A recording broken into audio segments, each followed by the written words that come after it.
delighted I get the rock music for an intro. Welcome everyone to OliCon. Thank you so much for being here. I also want to say thank you for being here. Not on your screens, not dialed in, not watching this on demand, actually taking your time out to physically come to this space and hang out with each other in meet space. That's not something we take for granted, and that's something that we've really tried to build a day around. A chance to have conversations with multiple audio tracks, to be able to move back and forth, meet new people. We think that you're going to be pretty excited. Last week, Honeycomb did our big innovation week online and virtually, and that was our chance to reflect on this moment that we're seeing right now. A moment where the software development lifecycle as we know it is collapsing into one. This moment where we are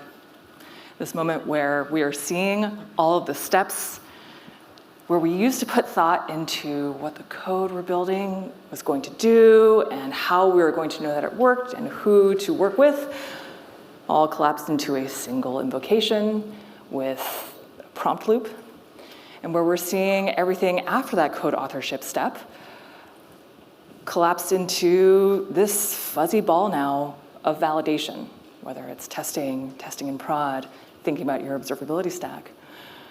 And what that has really sparked for us is the recognition that what we've been saying for a while, where that production is a part of the development process, where understanding what your code is doing in the Wild West in front of real users is as much a part of, did the code that I shipped work, as any piece prior. I'm really excited about what the team has shipped and what we announced last week. You can learn all about it at our demo stations. But today isn't about Honeycomb. Today is about all of you.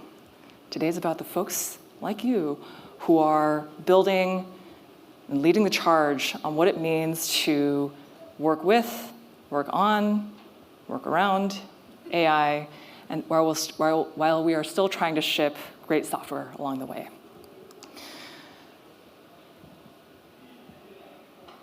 This day, this being in person, is about community and connection. You'll see that in some of the spaces we've designed, in our time that we've put together for lunch, and it's something where we hope you'll have a surprising conversation, you'll meet someone new, and get a new perspective on your work and the work ahead. Thank you to everyone who joined us yesterday for our workshop day. Day one was incredible. The afternoon was 5 parallel tracks of workshops, practitioner-led, hands-on keyboard, playing around with OpenTelemetry, Honeycomb, the collector, and our various partners along the way. Thank you to AWS, Embrace, Focus Labs, Liatro, and Cribble for helping and bringing your expertise and facilitating our workshops for this community. But today is where we get to hear all of your stories. We're going to kick the day off with Nathen Harvey of DORA, and we're going to move into stories, lessons from companies who are leading the charge into what it means to build on and with AI. We'll hear from Salesforce and Slack and Stripe and Duolingo, Akamai, Mongo, and more. It's going to be a great time. We've got these 2 tracks separated into practice and craft, what it means to be building software, what it means for this discipline, how to be working with these tools, as well as culture and leadership, what it means to manage this change, how to think about the first and second order ripple effects of building with these tools and building on these tools. Over lunch, for those who are so inclined, we have a number of birds of a feather tables set up. This is so that you can find the folks who are thinking deeply about the questions that are lodged in your head. It'll be over lunch, low stakes, low commitment, but come talk to folks, hear how other folks are approaching the challenges that you are seeing. And finally, we have a treat for you. The second edition of the Observability Engineering book is on the precipice of being published, and we have a sneak peek available for you, I believe, at the Honeycomb demo booths. So if you go there, we've got some preview chapters you can actually pick up. It's a physical copy, because today is all about being together in person. You can grab that and get a sneak peek of what observability engineering looks like going forward. This final piece, I'll ask for all of us to take a minute and set an intention. We all live in a digital world. We are all in an industry that encourages us to be online the whole time. And yet, you took a day to be here with us in person. So be present, meet someone new, get curious, ask the person next to you how they're thinking about what you just heard on stage or what's in your mind. Ask each other and yourselves the hard questions, and find your people, because this is a room of folks who are thinking deeply about what it means to build quality software and deliver quality experiences to your users. And we think it's going to be an incredible day. Thank you so much. Without any further ado, I'm going to bring on Nathen Harvey. Thank you so much. Good morning, everyone. How are y'all doing? All right. I'm so glad to be here in person. As Christine said, it's just really, really special to get to do that. So my name is Nathen Harvey. I lead up the DORA team at Google Cloud. You've maybe heard of DORA, I hope. And so I don't know if you know this, but there are many DORAs out in the world. There's one that's an explorer.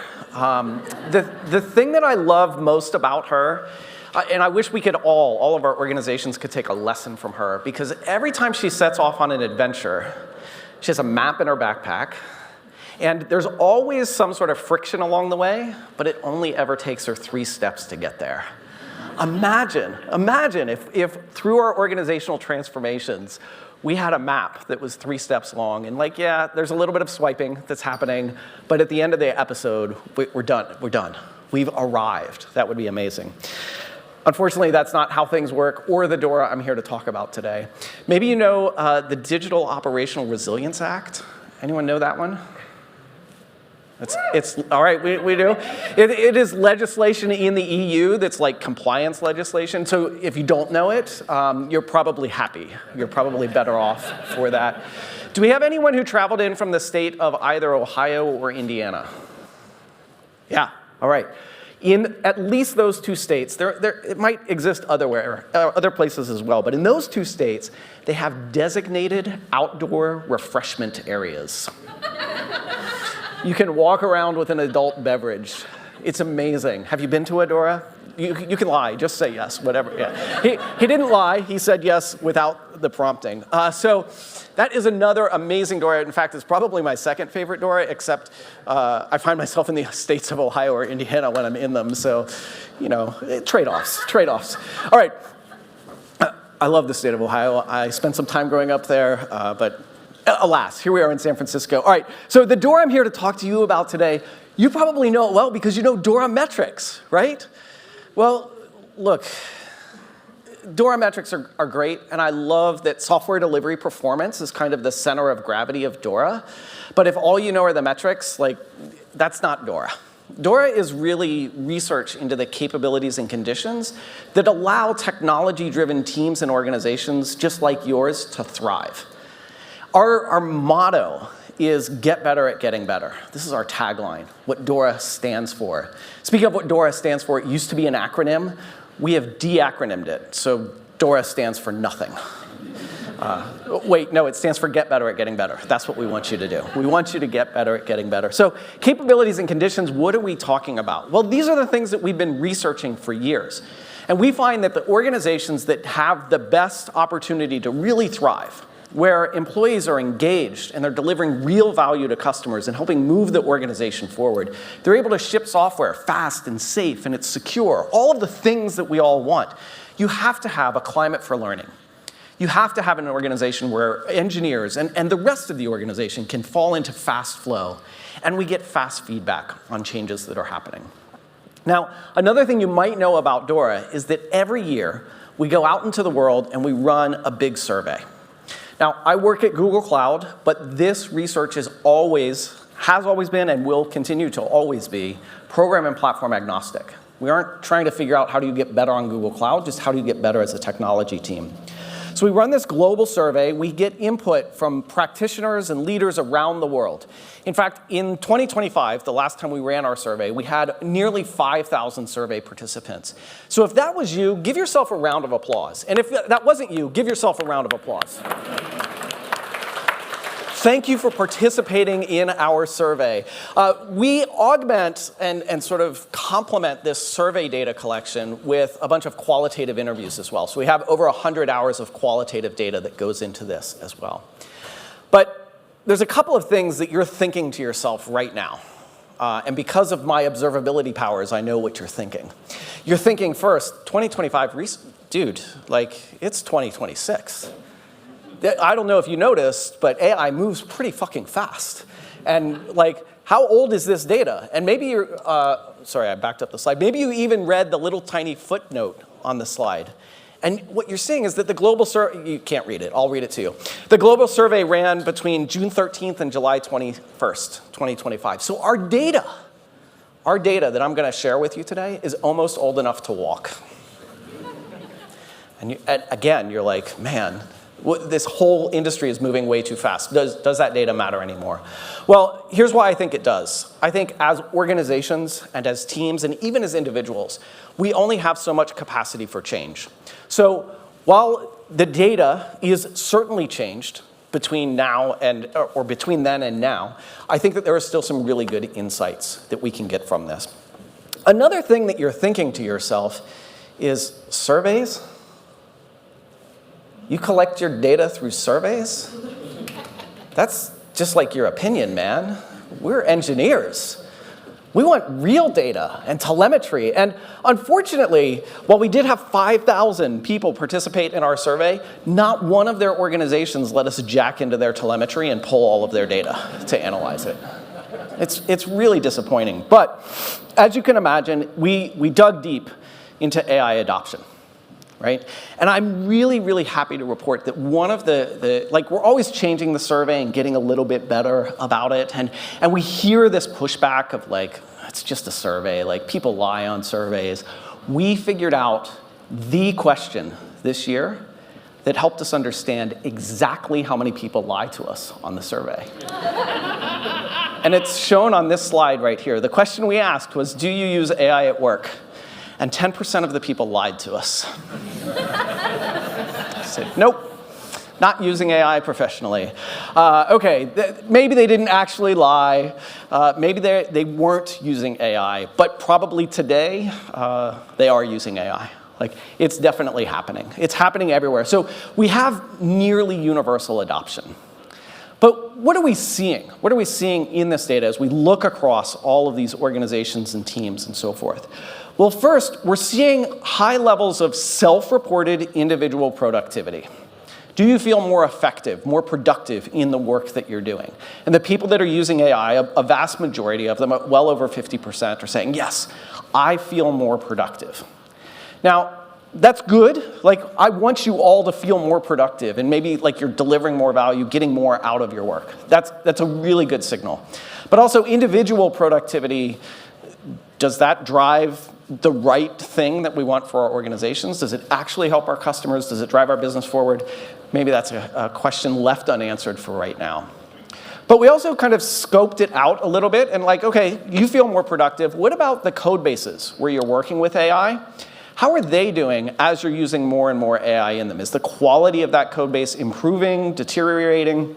And again, over 50% said it's improving. It's getting better. So this starts to paint a really interesting picture. Basically, everyone is using AI. When I use AI, I feel more productive. My code base is improving, but do you trust it? Do you trust the output of AI? Well, about 30% of our survey respondents trusted a little or not at all. Raise your hand if your team somewhat, because like, that's the team to be on, team somewhat. I trust it somewhat. And if you are part of the 11%, please find me during a break. The 11% that trust it not at all or that trust it a great deal. I think if you're in either one of those camps, I want to have a conversation with you. I want to be honest, the conversation is going to start with me telling you that you're wrong. But But I want to understand why, and I want to understand like what's either stopping you, or like why are you hallucinating all the time also? But I want to kind of unpack that. Okay, so after we run this survey, we gather all the data, we publish it in a report. And so you can grab the 2025 State of DevOps, oh, sorry, it's not the State of DevOps anymore, it's the State of AI-Assisted Software Development report right here.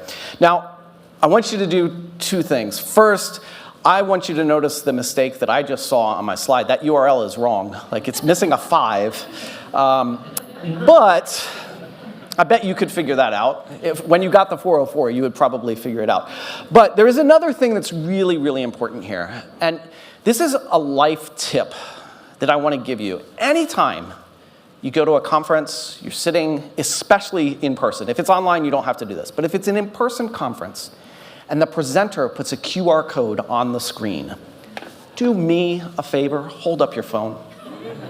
I don't care what you do with the phone. When you hold up the phone when there's a QR code on the screen, I feel like my message is connecting. Me and the audience, we've got a connection going here. This feels really good. And look, throughout the day, maybe presenters are going to put QR codes up. Just hold up your fucking phone. You can take a selfie. It doesn't matter. I don't care what you do. It feels good. It feels good for the presenter. And you want the presenters to feel comfortable, right? So just do that. Okay, so while you're downloading this report and getting ready to read it, please don't. I mean, you can download it for sure, but it's 140 pages long, so please don't read it today. I'm going to give you the summary of this report in 3 slides. AI's primary role in software development is that of an amplifier. The greatest returns on your investment are going to come from a strategic focus on the underlying organizational system. Without this foundation, AI will create localized pockets of productivity that are lost to downstream chaos. I see some head nods.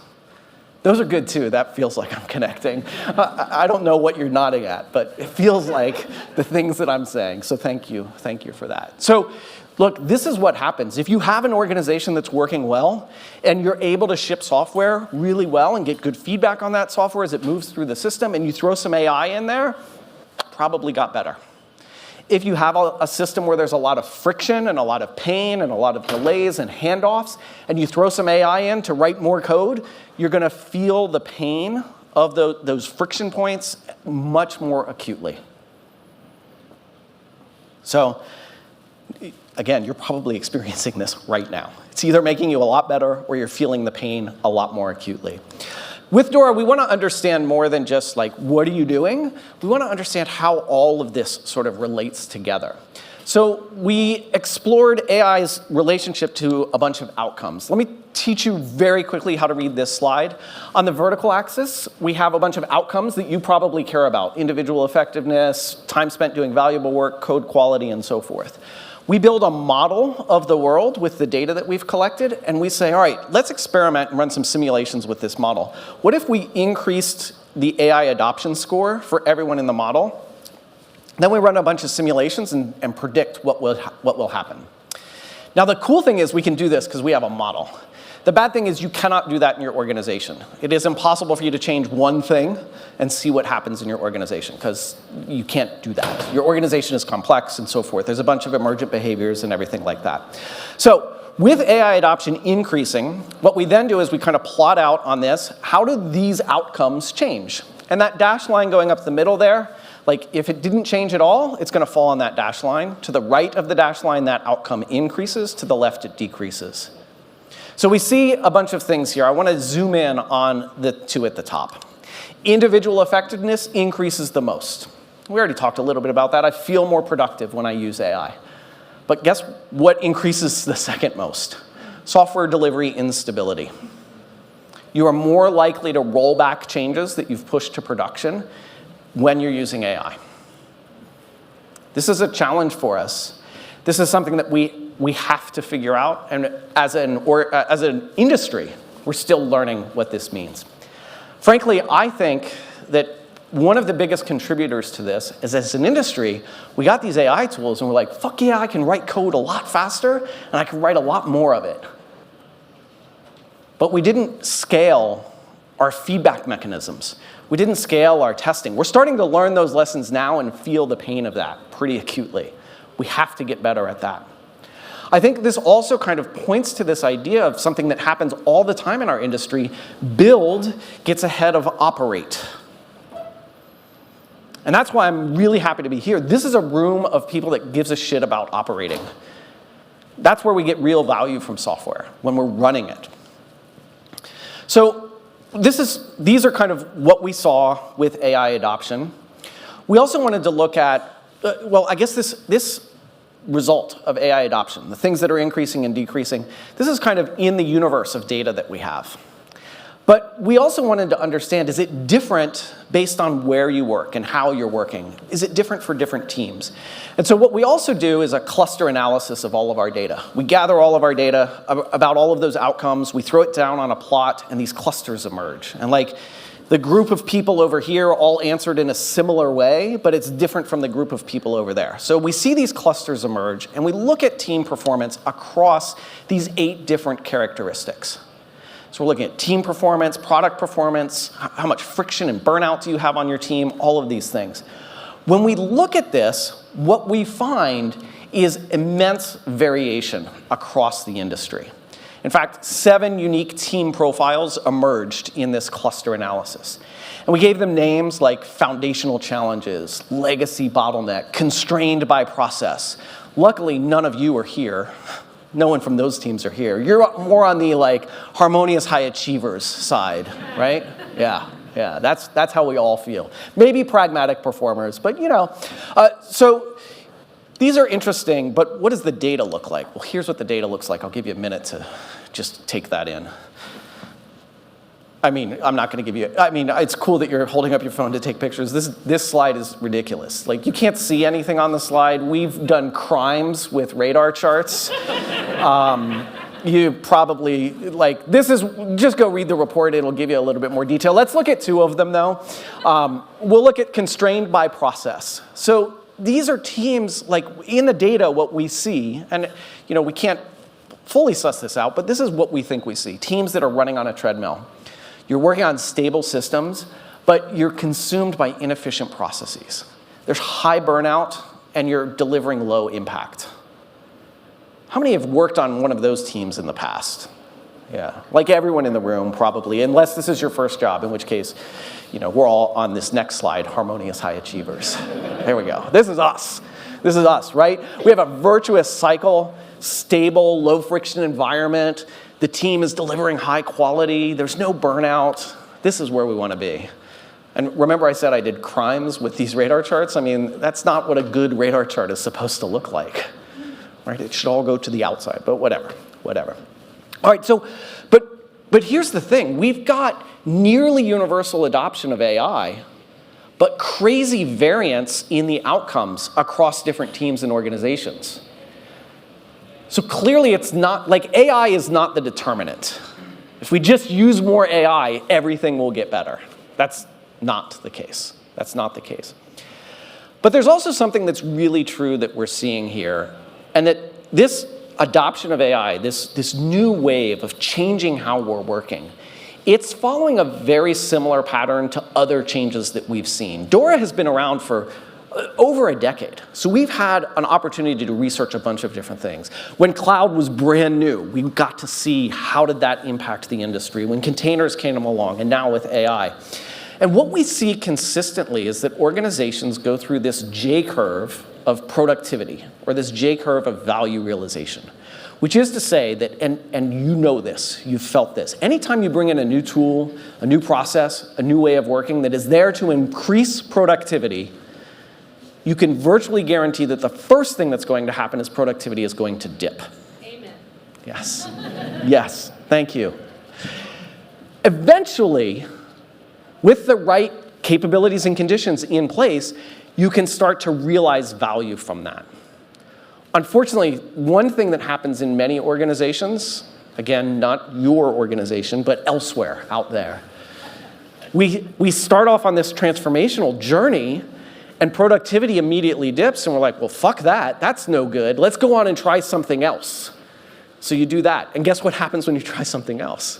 Oh, it dips. And then you get frustrated and you're like, well, let's give up on that. That's not working for us. Let's go try something. Like, we never get out of the trough because we can't stay focused. We don't have that discipline. So how do we get there with AI? Well, one thing we have to do, and we know we have to do this, we have to drive AI adoption. We have to push AI adoption. Because, look, we know that adoption alone does not get us out of the J-curve, right? Just using it isn't going to give us productivity. But we also know if you don't use it, you're not going to recognize any change from this. I was at a conference last week at a giant financial institution. I don't know why I'm not telling you the name. It's going to appear on the next slide. But I'm not going to say the name. And this presenter that was there, his name is Shekhar Bardwaj. He gave a talk about some of the things that he's feeling and seeing across the enterprise. I used AI. This is something that engineers say. I used AI, but just for scaffolding, I wrote all the logic. Claude helped with the tests, but I designed the architecture. I rewrote most of it anyway. I could have done it myself. It just saved me time. Maybe you've experienced this, or maybe someone on your team has. I used AI, and it was good, but I don't want anyone to know. I'm going to hide that. Why? Shame. Shame, he calls it. It's that feeling where you need to justify the tool to prove that I'm still a good engineer, damn it. Just because I used AI doesn't mean I'm not skillful, doesn't mean I'm not valuable. We might be feeling under attack because of AI, and that attack can lead to shame. And frankly, as Shekhar said, shame is the most expensive bug in your code base. If you're working on a team and you're getting good value out of AI, and you're not sharing that with your team, you're hoarding it for yourself, and you're not even saying, I'm using AI and it's helping me, because you're ashamed of that. Because people will look at you differently. You need to, we all need to create environments where that's no longer the case. Hopefully that's not the case where you work, but I can tell you, just this week, I submitted a pull request to a teammate, and it was a refactor, and he said, wow, I wouldn't have approached it this way, but this is even better than what I did. And what I didn't say to him was, I used Gemini to do it. I wouldn't have done it at all if it weren't for the AI, because I don't know what the fuck I did. But the test passed, so ship it. And it was good. It was good. And it's running now, and you can, if you go to the right place on the right site, you'll experience that. Okay, so how do we drive adoption? How do we drive adoption of AI? How do we get over this shame? Well, one way that we might do so, and that a number of organizations are starting to do, is this. Token leaderboards. Yeah. All right, given your reaction, I suspect you have a token leaderboard where you work. Yeah. Hey, look, I get it. I get that reaction, but let's just think about, are they helpful? Under what circumstances can a token leaderboard be helpful? Well, I think there are proof of life. Well, proof is real. Like, there's social proof. Look, the people around me are clearly using, I don't know what they're using it for, but they're consuming a lot of tokens. Maybe I'm not. Maybe I should start. And maybe I'm part of that, the 4% that said I trust it not at all. Why don't I trust it? Because I'm not using it, in part. Right? There is this really interesting dynamic between usage and trust. The more you use something, the more you trust it. The more you trust it, the more likely you are to use it. And trust doesn't mean that it's brilliant every single time, but trust means that I understand what to expect from it as I use this thing. I and many others will relate this adoption of AI and this trust of AI back to all of the advances that we have in automobiles. Now, I'm a little older than many of you in the room, but I remember a time when to start your automobile, you had to crank. No, I don't remember that time. But I do remember a time where if I wanted to shift gears, I had to do that myself. And like some of you are hipsters and you're like, yeah, I love fucking driving, so I want to control those gears. But most of us in the room, probably not. Power steering wasn't a thing. Now I don't have to touch my wheel. Like it will stay in the lane for me. I mean, it'll yell at me to put my hands back on the wheel. But that's fine, right? Like, and when I first had a car that would keep me in a lane, I would never take my hands off the wheel. Right? But over time, you develop a relationship with it. Like you start to trust it. And then I use that feature more. And maybe I trust it more than I should. But I don't know. Is this wood? I'll just knock on wood there. And like it's been fine so far. Okay, so, but the only way we can learn how AI works is by putting our hands on it. We can't learn how it works by coming to a conference and listening to a talk. We can't learn by reading a LinkedIn post. You have to do it. You have to go solve a problem.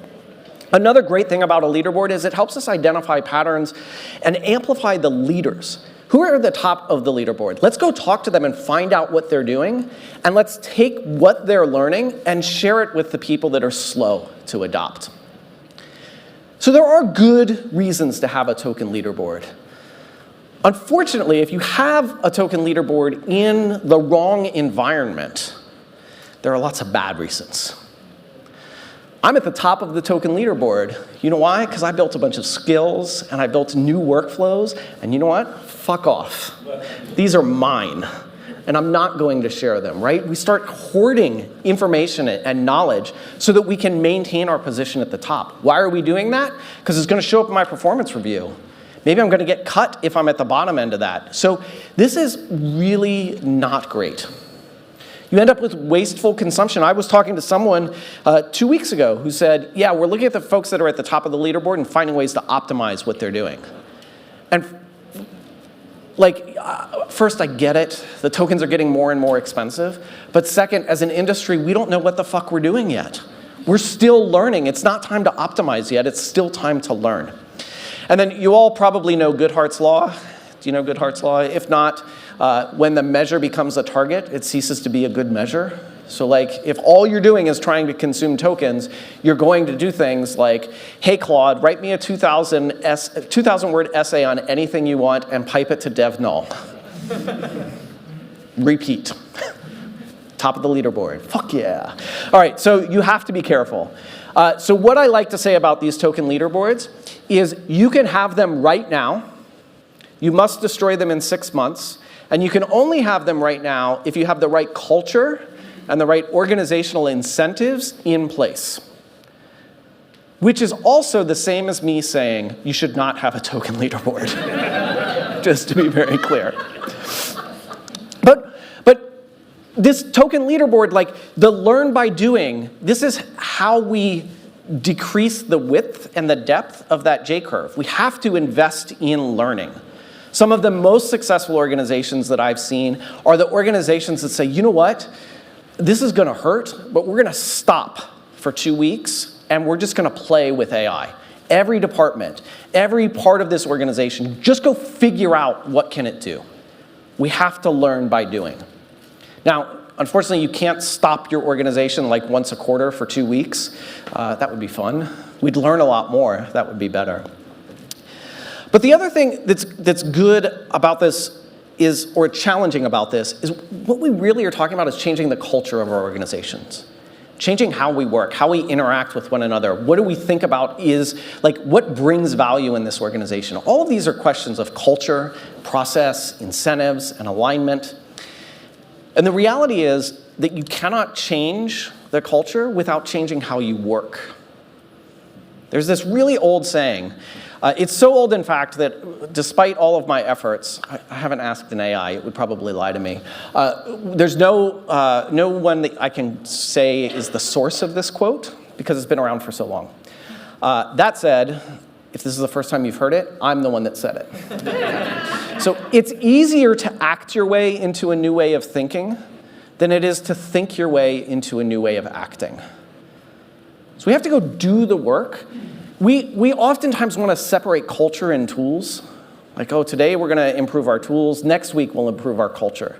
The reality is that they reinforce and amplify one another, right? You change the culture by changing the work that you do. You act your way into that new culture. Okay, so we've got AI everywhere. Clearly, some teams are doing better with it than others. So from a research perspective, this led us to ask this question. Maybe it's not that you're using AI, but rather how you're using AI. What are the specific things, the capabilities and conditions that you have around AI adoption that are enabling some teams to get more than other teams from this AI adoption? And through that question and through our research, we identified what we call the DORA AI Capabilities model. These are 7 capabilities and conditions that when you combine them with adoption of AI, so AI adoption is going up, when you have these things in place, you tend to get better outcomes. It starts with a clear and communicated stance on AI. Does everyone in your organization know how, when, where, what AI they're allowed to use? Without this clear and communicated stance, you may very well end up with that shame that we talked about earlier. You know, I'm using AI at home, it's super fun, I can bring it to work and be really productive. Am I allowed to use it here? Fuck if I know. If I get caught, I'm gonna get fired, but man, I'm better. We have to make sure that we have a clear and communicated stance. Even if that clear and communicated stance is, thou shalt not use AI. That's fine, just make sure that it's well communicated and understood. Next up, you have 2 that kind of go hand in hand, healthy data ecosystems and giving AI access to that internal data. We've all experienced this, right? Forever, garbage in, garbage out, right? If the AI doesn't know, for example, what compliance policies we have to follow, what are our security rules that we have in place, if it doesn't know those, it can't help enforce those. Strong version control practices, this one kind of shocks me. It kind of shocks me every time I talk to people. I've had, in the last 12 months, I've had more than 0 conversations where someone has come to me and said, you know what, Nathan? I am checking into version control way more frequently than ever. And the only reason that surprises me is like, how were you working before? Why aren't you checking in all the time? It doesn't make any sense, but they are now, and like that's good. So don't shame them, applaud them for coming along and getting there. But these strong version control practices give us that safety net, which is great. Working in small batches still matters.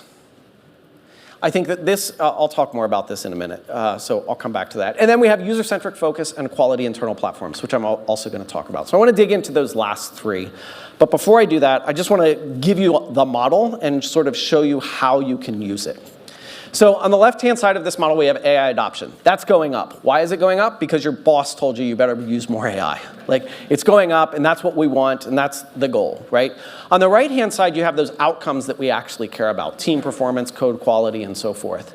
Well, which capabilities combined with adoption of AI drive those particular outcomes? That's what the model shows us. So let's just put that model into action really quickly.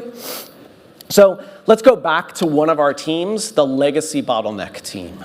Oh, those were the days when we worked on the legacy bottleneck team. It was amazing. One of the things that we can see on this chart is that product performance is really low for this team. The team realizes that and says, hey, we want to improve. Let's dig in. Let's put product performance as our goal. We want to improve product performance. So they set this as the objective. We know that they're adopting AI. Which capabilities and conditions do they need? You just follow the arrows backwards, and it tells them that what they need to make sure they have in place is AI has access to that internal data, that they're working in small batches, and they have that clear and communicated stance. Through our data, what we're seeing is that the teams that have that have a better outcome for product performance. So this is how you take that AI capabilities model and put it into context for your team and drive that forward. So it's a little complex. You can go there to ai.dora.dev, and we have an interactive model that gives you a lot more information. Like, we say product performance, what do we mean? We tell you what we mean there, so check that out. All right, I said we were going to talk about 3 of them, working in small batches. Honestly, I think this is the capability that we've known forever is one of the strongest ways to improve software delivery performance. Work in small batches. And coupled with that, have less work in process. Frankly, this is the capability that I fear is under the biggest threat right now. That or the well-being of the people in the room. And they go hand in hand. They go hand in hand. One of the things that I didn't point out on the slides where we looked at the outcomes, burnout was basically unaffected by increasing adoption in AI. It basically sat at 0. But I think part of the reason for that, in 2025, we asked about the surfaces where you interact with AI. 64% of our survey respondents last year said they'd never interacted with agentic AI. That number will change this year. And I predict that burnout is going to increase. Because we are no longer working in small batches and minimizing our work in process. We are now managing a fleet of agents. I want you to go back in your mind to before AI came along. You sat down with a one-on-one with your manager, and you were very frustrated. Like, boss, to solve these problems, I need dedicated time to think deeply, get into the flow, design a system, a solution, and work hard on that. And you keep interrupting me by asking me to go to these meetings and doing this and talk to that person. And I'm doing all of this context switching. And it has to stop. Now agentic workflows come along and we're doing it to our fucking selves. We are context switching left and right. Instead of solving one problem and seeing that problem all the way through, why not solve 6 problems right now and let 6 robots interrupt me all the time? When you work in this way, you can work maybe effectively for an hour a day, after which you feel completely exhausted and spent. And you didn't get any more work done. So working in small batches is a real challenge for us. But it's also a thing that it was one of the first things that we saw. If I could go back 2 years when AI first came in, and I could come up on this stage and I could shout at you, I would say, do not use AI to write code. Use AI to help you review code. Not to replace your reviews, but to help you review code.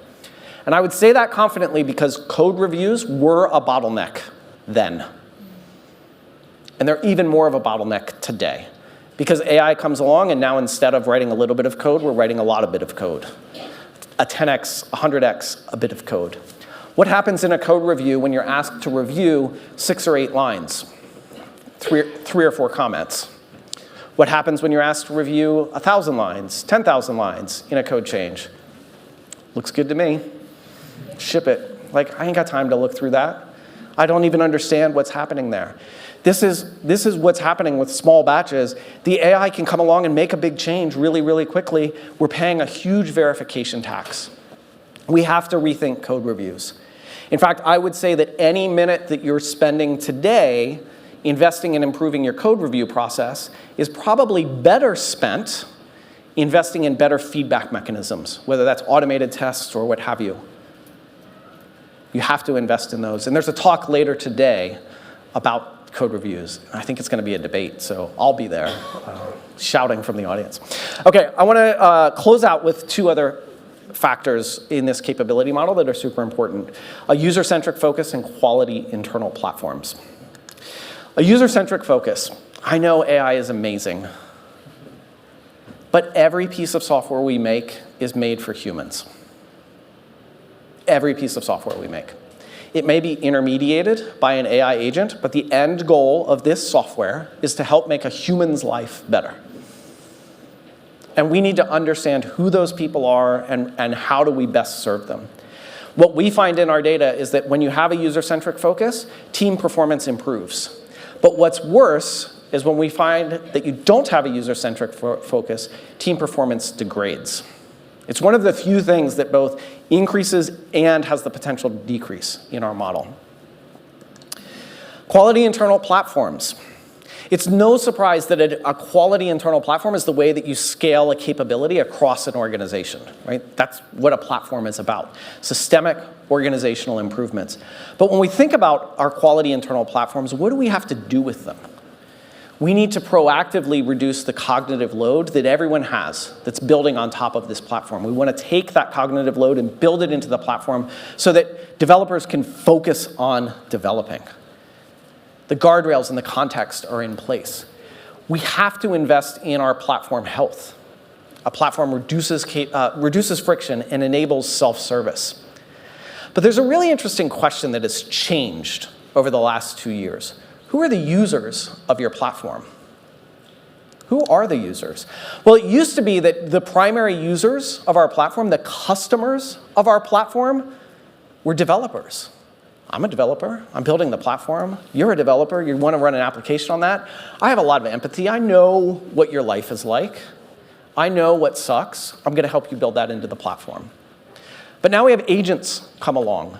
The nice thing about developers and agents, most of the things you do in your platform to improve developer experience improve the agentic experience, and vice versa. We make documentation accessible. You might not have to read it. Your agent is going to read it. There's test harnesses in place. That's all better for agents.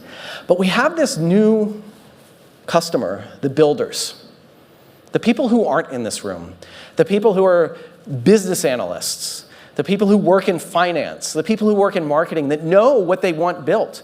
They even know the customers. What's stopping you from taking that application that was built by someone outside of engineering? What's stopping you from YOLOing it into production? Why aren't you shipping it? Why aren't you? We don't have time, but sometimes I do a poll. And so this is a recent poll that I did of the audience. What's stopping them? We're a bank, trust, risk, fear, beer, governance. You know what this is? This is the roadmap.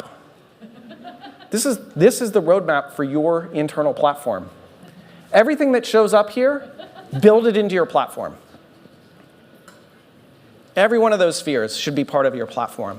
Because what we're doing when we do that is we're enabling the business to actually go and serve the customers. We're stepping out of the way. In fact, in a very provocative statement here, and I know this is provocative, I say, if you are an engineer and you are building features, stop. Stop building features. The best leverage that any organization can get out of its software engineering capacity today is building a stronger platform that enables anyone in the business to safely ship, safely solve a customer's problem. I don't think anyone is there today. You're probably going to have to keep building features for a minute. But you should start thinking about how do we invest in making it safe for everyone to ship. And of course, that's not everyone just building. We have to run the thing. And that business analyst who built the application that is going to now accept payments for you, they do not want to be woken up at 3 a.m. when it breaks. So we have to build that capacity into our platform. We do all of these things to help minimize that J-curve. We know that the J-curve has at least 3 contributors: the learning curve, the verification tax that we're paying, and the pipeline adaptations that we have to do, the platform investments. When we do this, when we come out the other side of the J-curve, we have eventual exponential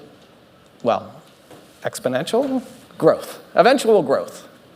Maybe the growth has a question mark as well. But how do we know?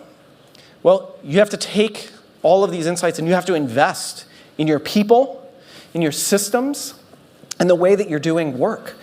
A quick quote from Deming, because, you know, what keynote doesn't have a quote from Deming? They're all better for it. A bad system will beat a good person every time. Are you fixing the system? Are you investing in the system that's going to help people improve? I'm going to close with some final thoughts. My first final thought, you know this research that we do, these publications that we make, I am super fucking proud of them. The work, the ethics, the rigor that our researchers put into them, the findings that we publish are amazing. Please don't trust them. No, it's not that I don't want you to trust them, but look, we go out and we research the world. None of you work for the world. You work for your organization, and within your organization, you work for a specific set of customers that you're delivering value to.